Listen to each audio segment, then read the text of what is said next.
कक्षा 10 के विद्यार्थियों, राजेश सर एसएसआईसी हिंदी की पाठशाला में आपका स्वागत है। प्रिय छात्रों, तुलसीदास जी द्वारा कृत वन पथ पर जो आपकी हिंदी काव्य में दिया हुआ है, आज उसको हम लोग अध्ययन करेंगे, पढ़ेंगे और अर्थ निकालने का प्रयास करेंगे। संदर्भ प्रसंग भी देखेंगे, काव्य सौंदर्य भी देखेंगे। तो आइए बिना देरी किए हुए हम लोग चलते हैं अपने पद की तरफ कि पुरते निकसि रघुबीर बधु धरि धीर दय मग में डग द्वय झलकी भरी भाल कनी जल की पुट सूखी गए मधुराधर वै पुट सूखी गए मधुराधर वै फिर बूझति हैं चलनो अब केतिक पर्ण कुटी करिहों कित वै तिय की लखिया तुरता पिय की अखियाँ यति चारु चली जल त्वं। अब यहाँ पर आइए प्रिय छात्रों, देखते हैं हम लोग, जैसा कि आप इसका संदर्भ लिखेंगे कि प्रस्तुत पद्यांश हमारी पाठ्यपुस्तक हिंदी काव्य खंड के वन पथ पर शीर्षक से उद्धृत है, लिया गया है। यह कवि गोस्वामी तुलसीदास जी द्वारा रचित कवितावली के अयोध्या कांड से लिया गया है। प्रसंग में आप लिख सकते हैं कि प्रस्तुत पद्यांश में श्री रामचंद्र जी, सीता जी तथा लक्ष्मण जी वन में जा रहे हैं। उनकी सुकोमल शरीर वाली सीता जी अभी दो ही कदम चली थीं कि थक गई हैं। उनकी व्याकुलता का अत्यंत मार्मिक वर्णन किया गया है। अब आइए व्याख्या निकालते हैं। पुरस्ते निकसि, जनकपुर से क्षमा चाहेंगे, अयोध्या से, अवधपुरी से निकलते ही, महल से निकलते ही रघुबीर वधू सीता जी धैर्य को धारण करके रास्ते में अभी कुछ ही दूर चली थीं, 2 डग ही चली थी, कुछ ही दूर चली थीं कि उनका भाल मस्तक पर जल की बूंदों से भर जाता है, अर्थात पसीने की बूंदों से उनका मस्तक भर जाता है और उनके कोमल होठ सूख जाते हैं। वह अपने प्रियतम पति श्री रामचंद्र जी से पूछती हैं कि हे स्वामी, अभी कितना दूर तक चलना होगा?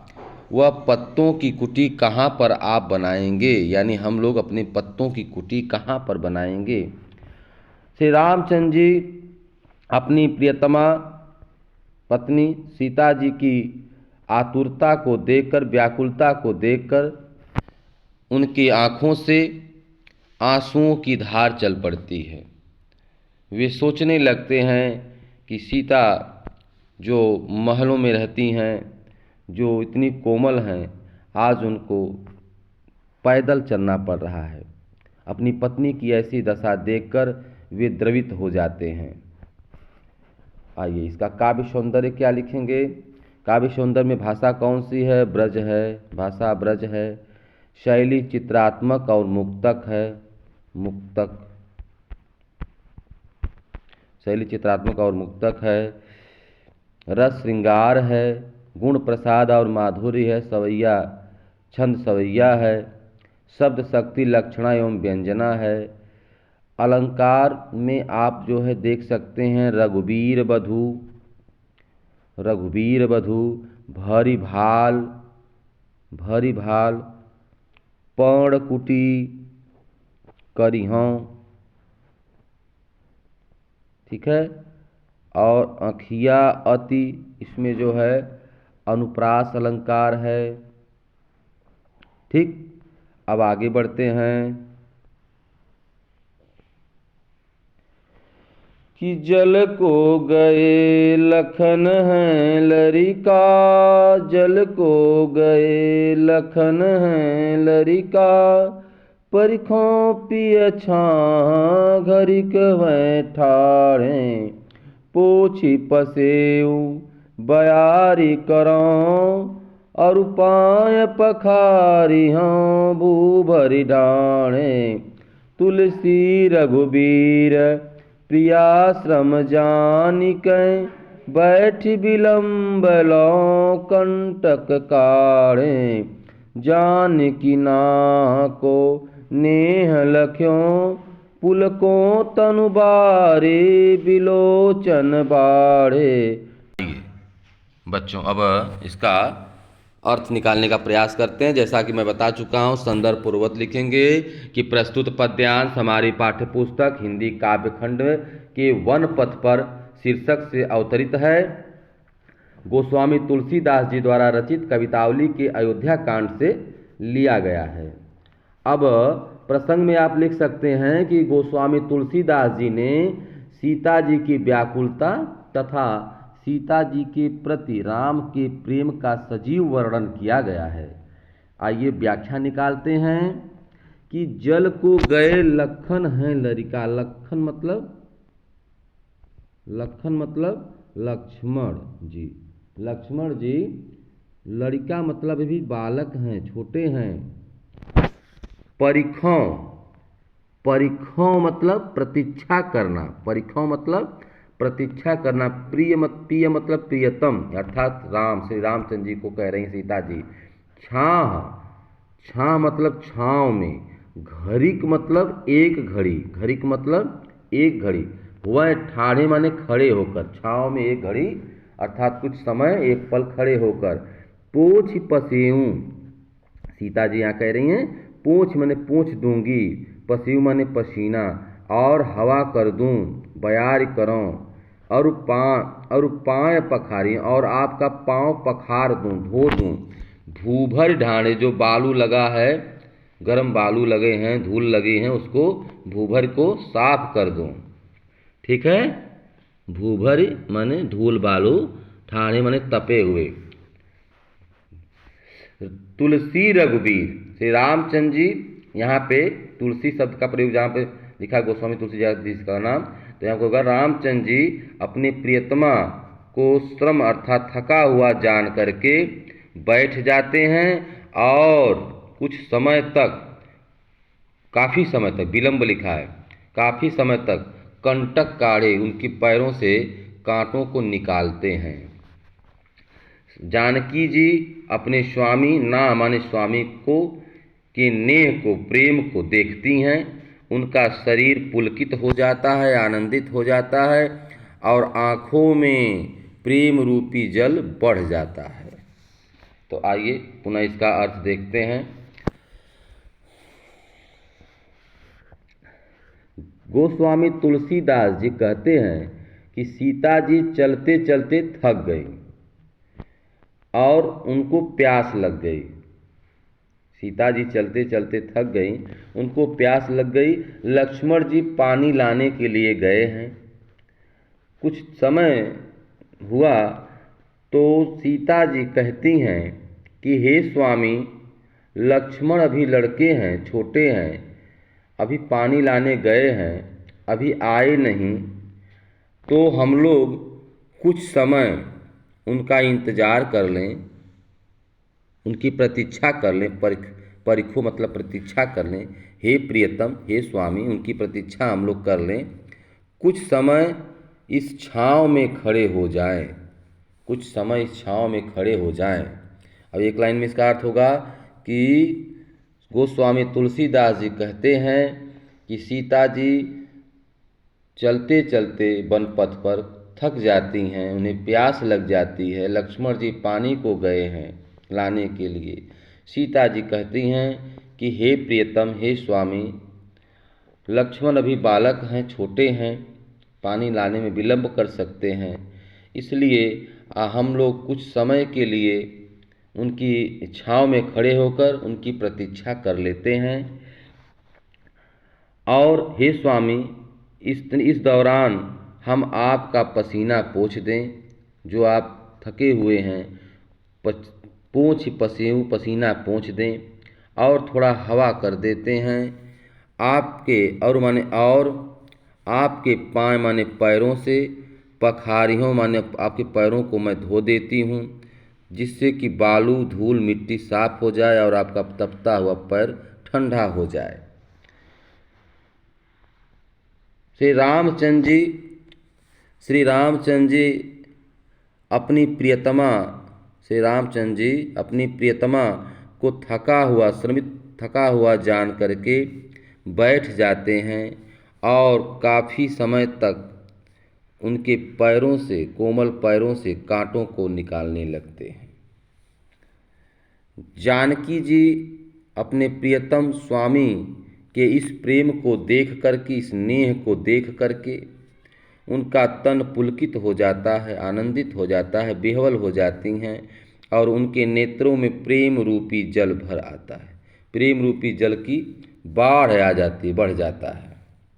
अब इसका जो है काव्य सौंदर्य में क्या लिखेंगे? काव्य सौंदर्य है भाषा ब्रज है, शैली मुक्तक है, रस श्रृंगार है, गुण माधुर्य है, छंद सवैया है और परिखों पिय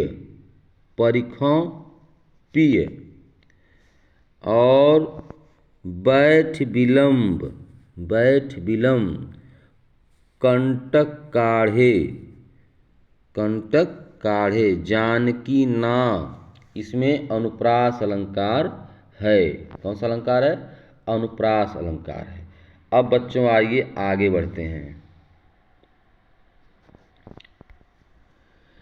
कि रानी मैं जानी अजानी महा पविपाहन हूँ ते कठोर हियो हैं।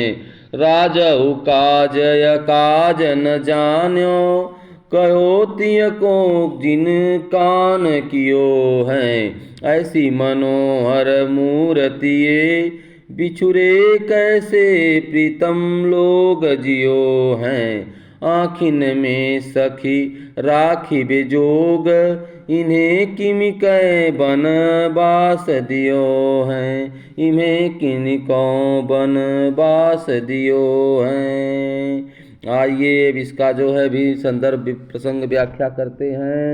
संदर्भ जैसा कि मैं बता चुका हूँ, एक ही संदर्भ एक चलेगा कि प्रस्तुत पद्यांश हमारी पाठ्य पुस्तक हिंदी काव्यखंड के वन पथ पर शीर्षक से लिया गया है। यह कवि गोस्वामी तुलसीदास जी द्वारा रचित कवितावली के अयोध्या कांड से लिया गया है। प्रसंग में आप लिख सकते हैं कि प्रस्तुत पद्यांश में ग्रामीण स्त्रियों के माध्यम से कैकेयी और राजा दशरथ की निष्ठुरता, कठोरता का वर्णन किया गया है। यानी गांव की स्त्रियां जब देखी कि यह तीनों जोड़ी जो कोमल जोड़ी है, राम लक्ष्मण सीता जी की, ये वन मार्ग पे चल रहे हैं, तो इन्हें देखकर गांव की महिलाएं जो है अपने मन के भावों को व्यक्त कर रही हैं। आइए इसका अर्थ निकालते हैं कि रानी मैं जानी अजानी महा। कुछ स्त्रियां देख रही हैं, उसी में से एक स्त्री बोलती है कि मैं जान गई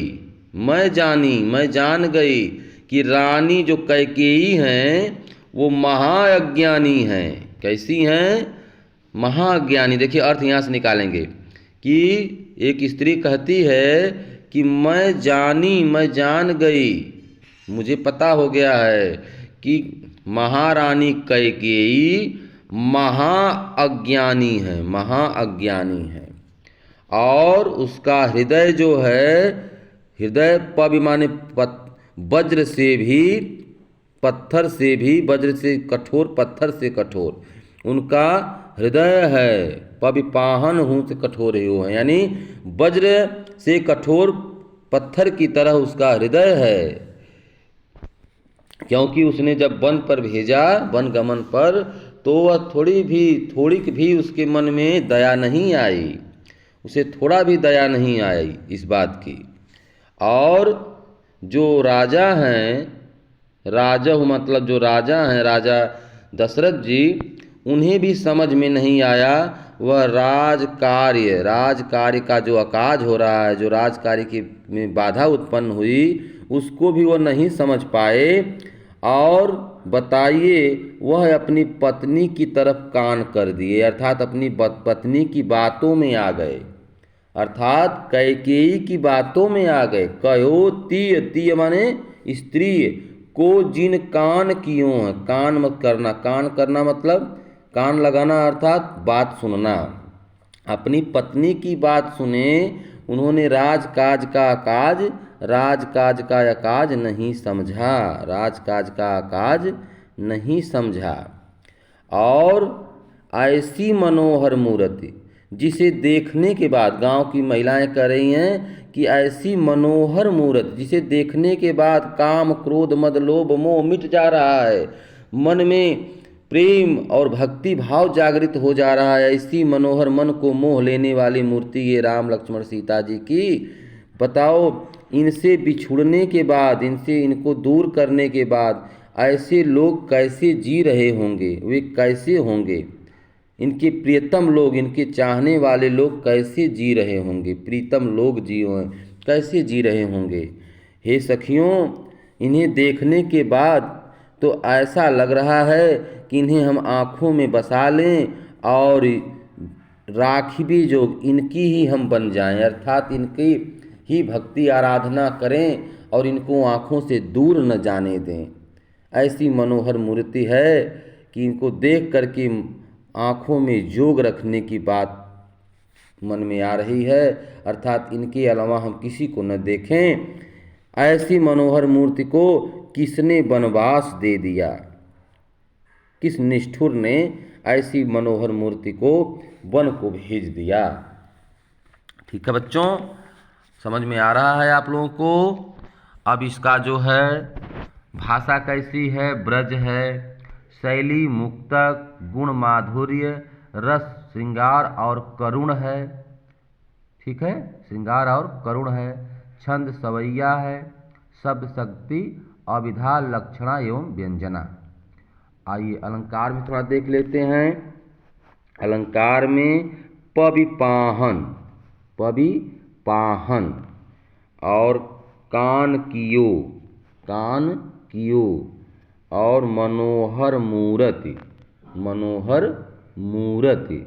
ठीक, और सखी राखिबे, सखी राखिबे, ये जो है क्रमशः इसमें प क म और ख वर्ण की पुनरावृत्ति होने से यहाँ पर कौन सा अलंकार हो गया, अनुप्रास अलंकार हो गया। अब आइए बच्चों लास्ट वाला चलते हैं, नहीं अभी एक और है, इसके बाद चलेगा लास्ट में। तो प्यारे बच्चों, उम्मीद है कि आप लोगों को अच्छे से समझ में आ रहा होगा। जहाँ पे अगर आप लोगों को ना समझ में आए तो आप हमारे जो है कमेंट में जा कर के ज़रूर अपनी समस्या को लिखेंगे और आप लोग इस वीडियो के माध्यम से आप लोगों को काफ़ी हेल्प मिल रही होगी, ऐसा मैं उम्मीद करके काफ़ी मेहनत करके यह वीडियो मैं तैयार कर रहा हूँ कि मेरे अच्छे प्रिय छात्राएँ अच्छे से पढ़ें और यह बोर्ड एग्ज़ाम को अच्छे नंबरों से पास करें। हम आगे व्याकरण का भी वीडियो इसमें डालेंगे प्यारे बच्चों, और जो भी सिलेबस में है हिंदी से संबंधित इसमें वीडियो पड़ेगा। और एक इसी चैनल पर हम देखते हैं तो सामाजिक अध्ययन के कुछ वीडियोज हम डालेंगे, क्योंकि हम सामाजिक अध्ययन भी पढ़ाते हैं आप लोगों का।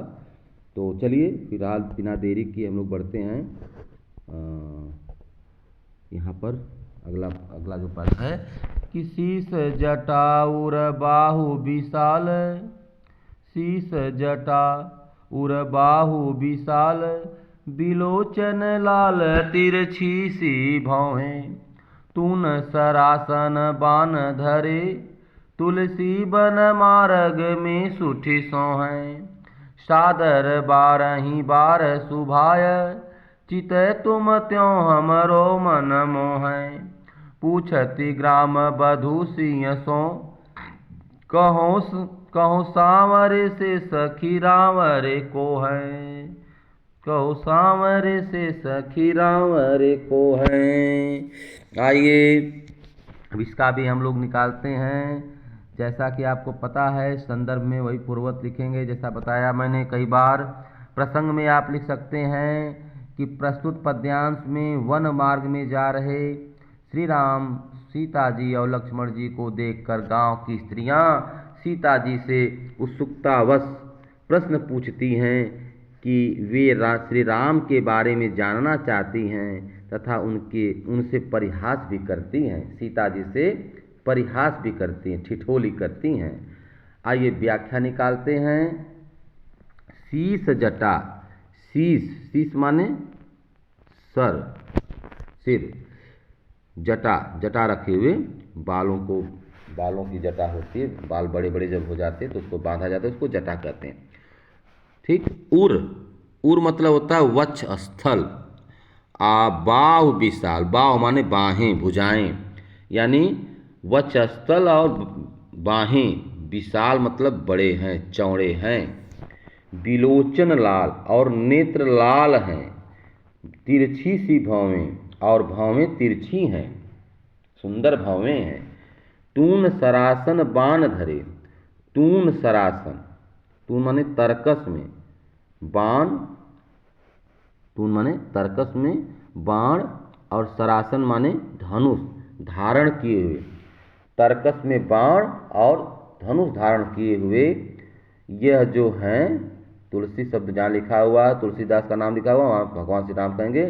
भगवान श्री राम मार्ग में अत्यंत सुशोभित लग रहे हैं।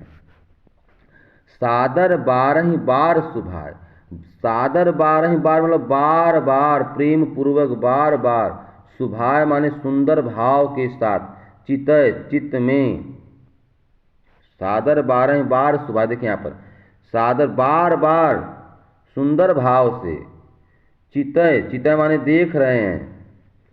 तुमको त्यों हमरो मन मोहे, और हम लोगों का भी मन मुग्ध हो जा रहा है। वह तुमको देख रहे हैं बार बार, लेकिन उन्हें देखकर हमारा भी मन मुग्ध हो जा रहा है। गांव की बहुएं पूछती हैं सीता से कि हे सीते, अर्थात उनसे इशारे में पूछती हैं कि ये जो सांवरे रंग के हैं, हे सखी, ये आपके कौन हैं। आइए फिर से साथ निकालते हैं। रामचंद्र जी, लक्ष्मण जी, सीता जी वन मार्ग पे चल रहे हैं। गांव की जो बहुएं हैं वह सीता जी से हंसी ठिठोली करती हैं, जानना चाहती हैं। तो कहती हैं, एक महिलाएं कहती हैं गांव की कि जो सिर पर जटा धारण किए हुए हैं, जो सिर पर जटा धारण किए हुए हैं, जिनका वक्ष स्थल चौड़ा है, लंबी लंबी बाहें हैं, बड़ी बड़ी बाहें हैं, और जिनके नेत्र लाल हैं, तिरछी सी भौवें हैं, जिन्होंने अपने तरकस में बाण धारण किए हुए हैं, हाथ में धनुष धारण किए हुए हैं। ये श्री रामचंद्र जी, यहाँ यह जो है छिपा हुआ शब्द रहेगा, श्री रामचंद्र जी जो वन मार्ग में अत्यंत सुशोभित लग रहे हैं, बार बार जो आपको देख रहे हैं, हे सीता जी, जो आपको बार बार वह देख रहे हैं, तुमको देख रहे हैं, आपको देख रहे हैं, और हमारा भी मन मुग्ध हो जा रहा है, उनको देखकर हमारा भी मन मुग्ध हो जा रहा है। गांव की बहुएं पूछती हैं, ग्राम बधुएं पूछती हैं सीता जी से कि हे सीता जी, यह जो सांवरे रंग के हैं, यह आपके हे सखी कौन हैं। हे सखी आपके कौन हैं। ठीक है। अब इसका जो है काव्यगत सौंदर्य में क्या लिखेंगे। भाषा ब्रज है, शैली मुक्तक है, गुण माधुर्य है, रस श्रृंगार है, छंद सवैया है, शब्द शक्ति व्यंजना है।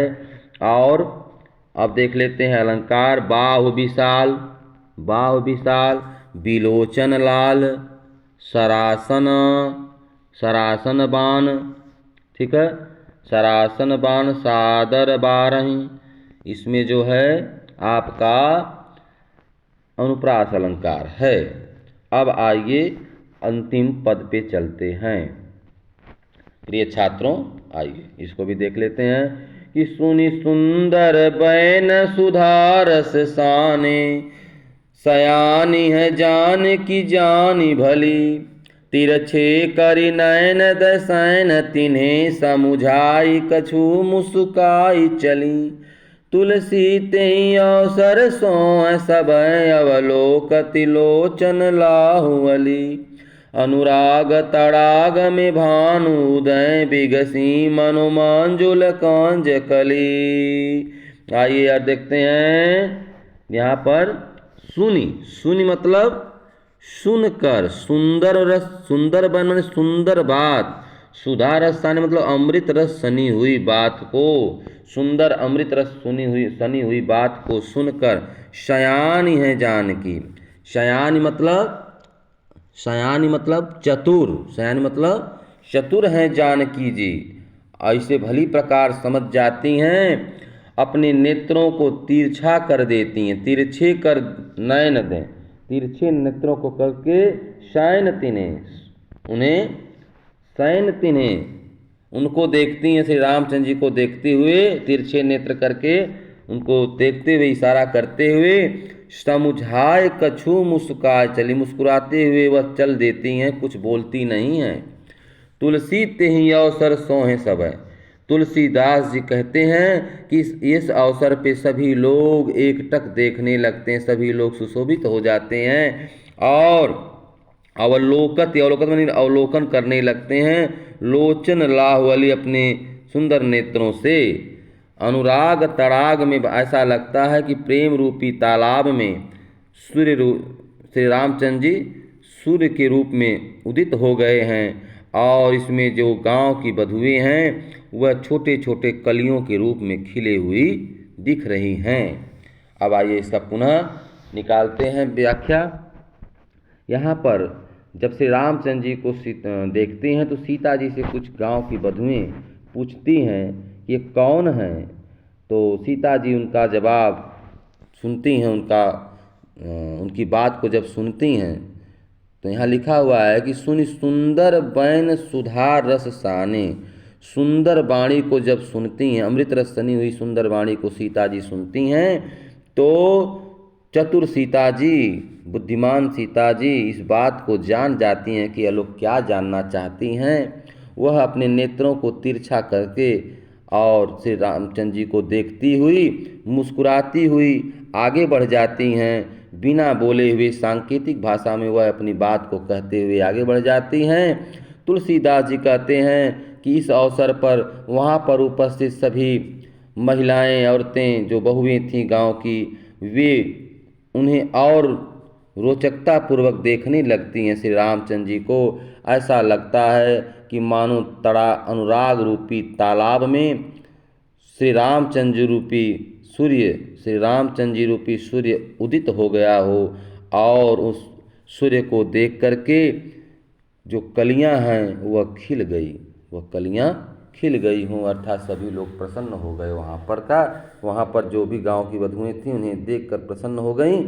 तो यहाँ पर कवि ने बड़े ही मनोरम ढंग से इसका चित्रण किया है। आइए इसकी व्याख्या सुन लेते हैं प्यारे बच्चों। भाषा कैसी है? ब्रज है, शैली चित्रात्मक या मुक्तक है, गुण माधुर्य है, रस श्रृंगार है, छंद सवैया है, शब्द शक्ति व्यंजना है। अब अलंकार में देख लेते हैं। सुनि सुंदर, सुनि सुंदर, जानकी जानी, जानकी जानी, तिरछे करी, तिरछे करी, तुलसी तेहि, तुलसी तेहि, लोचन लाहु में अनुप्रास अलंकार है। कौन सा अलंकार है? अनुप्रास अलंकार है। और सुधारस साने, सुधारस साने में रूपक अलंकार है। ठीक। और मनु मंजुल कंज कली, देखिए मनु मानो जानो जहाँ पे आ जाता है वहाँ पे कौन सा अलंकार होता है? उत्प्रेक्षा अलंकार होता है। तो यहाँ पे उत्प्रेक्षा अलंकार मनो, मनो मंजुल कंज कली। तो प्रिय छात्रों, हमने जो है आपका वन पथ पर पढ़ा दिया और इसी के साथ यह पाठ समाप्त होता है। उम्मीद करता हूँ कि आप लोगों को हमारे द्वारा पढ़ाई हुई वीडियो जो तैयार की गई है अच्छी लगेगी, समझ में आएगा। तब तक के लिए नमस्कार। अगले पाठ में हम लोग मिलते हैं।